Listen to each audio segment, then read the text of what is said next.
Ndichikutambirai zvikari pano paTsika Radio 263 pano pachange ndichikuzivisai manews updates ezvinhu zviri kuitika munyika yedu yeZimbabwe. Kana uchiri munyowani pathis YouTube channel kusubscribe mahara utena on the notification bell.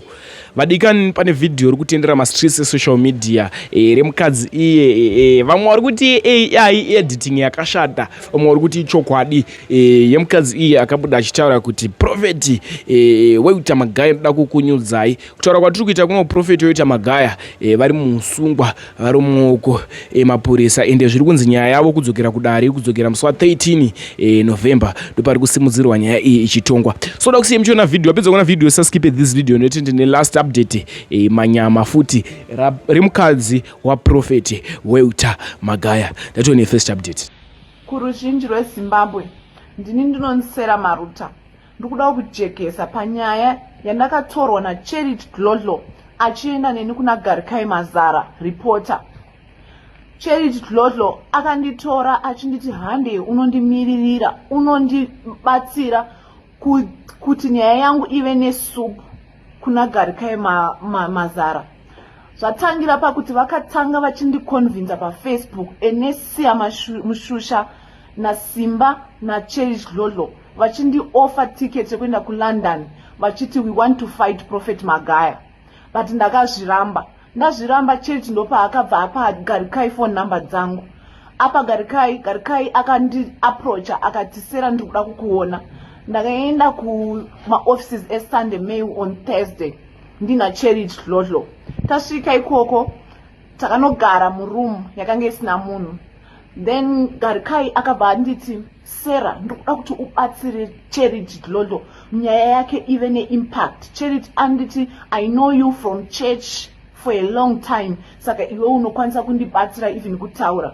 So Charity Garikai Mazara akabva ati I hate Prophet Magaya and ndoda kumudonhedza zvine simba kana achifunga kuti akangwara just because he hates him.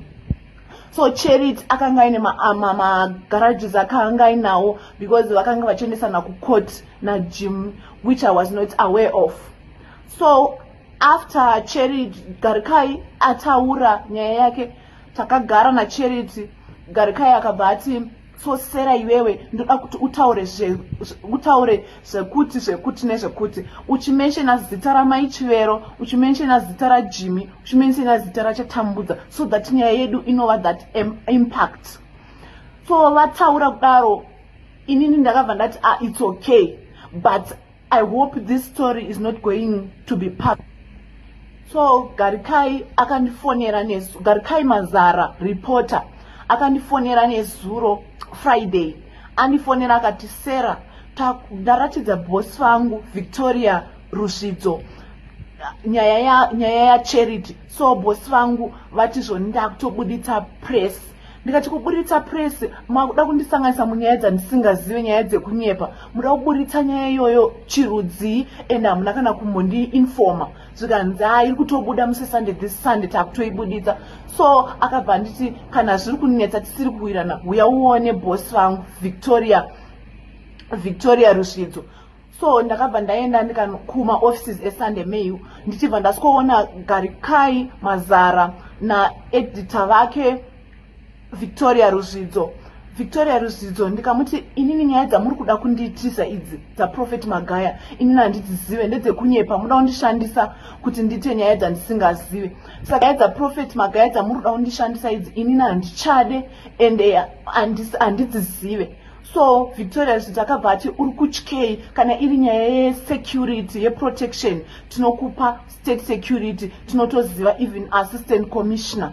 Ndikati no haisi nyaya yesecurity but inini kutotaura kunyepera Mwari ndichitaura zvinhu zvekunyepa zvinotozondikanganisa even inini my image because inini ndiri munhu achatozoda kuroorwa ndakava explaina zvese. So akabva aramba achiramba inini ndobva ndadzoka ndobva ndaenda kumba. So Saturday ndakabva ndadzoka ndikasikomuona ndine baba vangu ndikati ndauya nababa vangu kuti vataure nemi inyaya yamuri kundipfurira kuti ndirambe ndichitaura ini ndisiri kuda iri nyaya yekuda kuextorta mari nokuti Victoria Rusvidzo akatoti iyi nyaya yako yakanaka, iyi nyaya yaitaigadzira yakanaka, saka tinoda kudonhedza Magaya for the last time.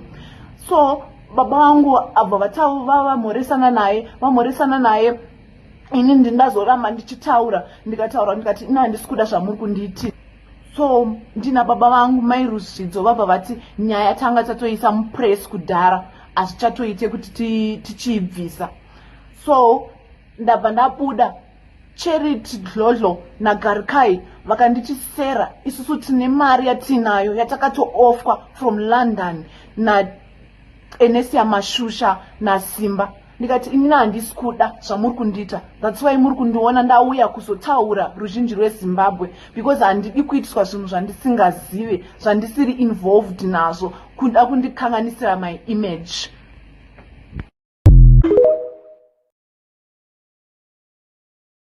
Next update kudzoka kwemukadzi waprofeti weUtamagaya kubva kujeri achidzoka mutemberi yaMwari, vanhu vachifara vachiti mama madzoka zvinofadza. So pamufananidzo wandichaisa ndo vane vakapfeka zvitema vakapfeka zveblack. Ndichakusiya muchiona video, wapedza kuona video tazvanofika comment section. Vanga vasungwa pamwe chete nababa vachipomerwa mhosva iyo yefraud. Dzefraud dzapera dedi vari kupomerwa mhosva dzerape case haisati hayo yatongwa but ndo mhosva yavari kubatwa nayo vari kurimandi. Much love.